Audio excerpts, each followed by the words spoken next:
Kining kabalian ba nindot na surut-suruyan labi nagmahapon na kay display isda kay daghama kay makitaan.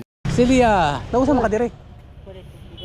Pagsampit na ko sa akong amiga ba pertin yang kurata. Itong mangko?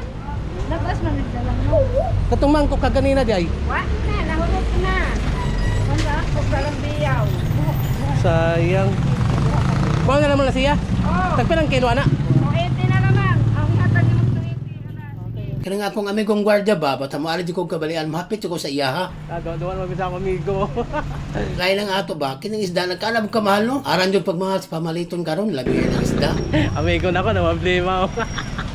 Karong panahon na ba pertin yung lisura labi nagwa kay kwarta. Mao kung na kay kwarta ato go tipi-tipiron kay karong panahon na perting lisura. Kung lamang kay kwarta wa jud kasabot ug unsay una ug angeng paliton. La di amo di si ma'am perting limuta jud nako. Kini si ma'am ba ako pala followers ni hangyo sa kuha nga pagpabigyo sa iyang tindahan. Unya kanalimtan man kanalingaw ako sa istorya. Ang tao jud wa joy gahom na joy kalimot. Na ma'am sa sunod na lang siguro perting yung limutan nako. Buang nga oy. Basta ang tao malingaw malimot jud. Tinuod jud ang istorya sa mga katiguangan. Lamin ang kabalian ba suro-suro mahapon kay bugnaw man ang panahon. Labi lang naitakan display isda, malingaw man ka. Kada Bernes, night market sa kabalian, panuroy mo kay daghay display ba, malingaw ang punta. Way usa ang pinakabida o pinakalamig pagkaon diya sa night market, nagbida ang litson. Kung na pa may uban daghan mo palit, basta lang tay kwarta, di jud kahib laron.